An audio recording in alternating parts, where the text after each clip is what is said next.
आजकल आपने एक पैटर्न नोटिस किया होगा। जैसे ही यूपीएससी या किसी बड़े गवर्नमेंट एग्जाम का रिजल्ट आता है, तुरंत हेडलाइंस बनने लगती है। किराने वाले की बेटी बनी आईएएस, चाय वाले का बेटा बना ऑफिसर, गांव से निकला लड़का टॉपर बन गया। ये स्टोरी सुनने में बहुत इंस्पायरिंग लगती है और होनी भी चाहिए, क्योंकि किसी भी इंसान का स्ट्रगल रिस्पेक्ट डिजर्व करता है। लेकिन सवाल ये है, क्या ये पूरी कहानी होती है या सिर्फ वो हिस्सा दिखाया जाता है जो हमें इंस्पायर करे, मोटिवेट करे और कहीं ना कहीं एक नैरेटिव बिल्ड करे। आज हम बात करेंगे उन सक्सेस स्टोरीज के पीछे की रियलिटी की, जो अक्सर हेडलाइंस में नहीं आती। So let's break it out.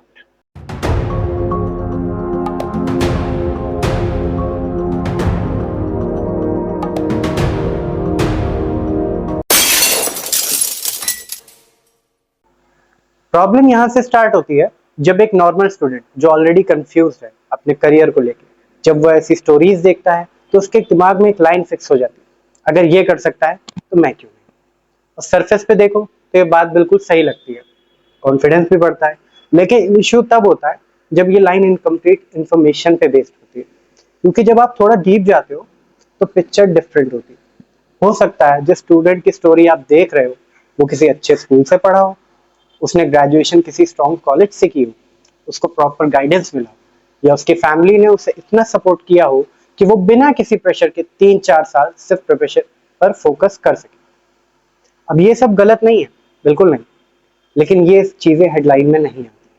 और जब ये चीजें नहीं आती तब एक इल्यूजन क्रिएट होता है, एक ऐसा इल्यूजन जिसमें लगता है कि सिर्फ मेहनत ही सब कुछ है, जबकि रियलिटी में मेहनत के साथ साथ और भी बहुत फैक्टर्स का रोल होता है।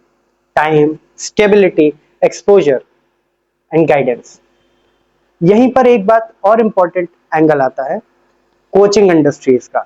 आपने नोटिस किया होगा, जैसे ही कोई रिजल्ट आता है तुरंत कोचिंग इंस्टीट्यूट्स अपने पोस्टर्स लगा देते हैं, our student cracked UPSC from our classroom to IAS. गरीब परिवार से निकलकर हमारे स्टूडेंट ने इतिहास रच दिया।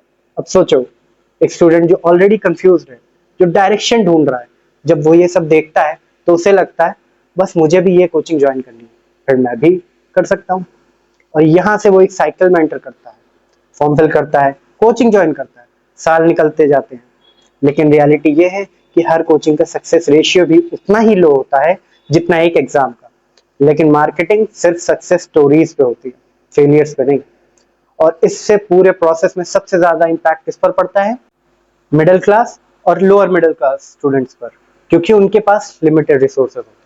वो अपनी फैमिली से पैसे लेके कोचिंग ज्वाइन करते हैं, कभी घर से दूर जाके प्रिपरेशन करते हैं, और उनके ऊपर एक एक्स्ट्रा प्रेशर होता है कि अब तो निकालना ही निकालना है। और जब 2-3 साल निकल जाते हैं, रिजल्ट नहीं आता, तो वो ना आगे बढ़ पाते हैं ना पीछे लौट पाते हैं। ये वो फेज होता है जहां स्टूडेंट मेंटली और फाइनेंशियली दोनों जगह फंस जाता है। और ये सिर्फ यूपीएससी की बात नहीं है, ये पैटर्न आप SSC, banking, railway, state PCS, almost हर गवर्नमेंट एग्जाम में देख सकते हैं। हर जगह सेम चीज रिपीट होती है। करोड़्स ऑफ एप्लीकेंट्स होते हैं, seats limited, long preparation cycles और बीच में एक हो जो कभी स्ट्रांग होती है, कभी टूट जाती है, और फिर वही लाइन, अगर वो कर सकता है तो मैं क्यों नहीं।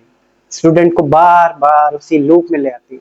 मैं ये नहीं कह रहा कि ये सोच गलत है, ये सोच जरूरी भी है, क्योंकि बिना बिलीफ के कोई भी बड़ा काम नहीं होता है।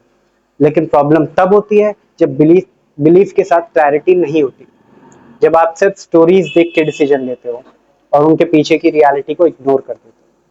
सच ये है कि यूपीएससी या कोई भी गवर्नमेंट एग्जाम एक very tough and predictable journey है। यहाँ हर मेहनती इंसान सक्सेसफुल नहीं होता है, और इसका मतलब ये नहीं होता कि वो केपेबल नहीं था। इसका मतलब सिर्फ ये होता है कि सिस्टम ही इतना कॉम्पिटिटिव है। इसलिए ब्लाइंडली किसी स्टोरी देख के आप लाइफ का 4-5 साल इन्वेस्ट कर देना शायद एक रिस्की डिसीजन हो सकता है। बेटर ये है कि आप प्रिपेयर करो, लेकिन साथ में अपने स्किल्स डेवलप करो, बैकअप प्लान रखो और रियलिटी के समझ के चलना सीखो, क्योंकि लाइफ सिर्फ एग्जाम का नाम नहीं है। और एंड में मैं बस इतना कहना चाहता हूँ, इंस्पायरिंग स्टोरीज को देखना गलत नहीं है, लेकिन उन्हें पूरा सच मान लेना शायद थोड़ा डेंजरस हो सकता है। इसलिए अगली बार जब आप कोई हेडलाइन देखो तो सिर्फ उसे फील मत करो, उसके पीछे की कहानी समझने की भी कोशिश करो। और अब मैं आपसे पूछना चाहता हूँ, क्या आपको भी लगता है कि जो सक्सेस स्टोरीज हम देखते हैं वो पूरी रियलिटी होती है, या फिर उनके पीछे भी कुछ असली फैक्टर्स होते हैं जो हमें बताए ही नहीं जाते? कमेंट में जरूर बताना, क्योंकि ये डिस्कशन सिर्फ एक वीडियो का नहीं पूरी जनरेशन। तब तक के लिए गुड बाय।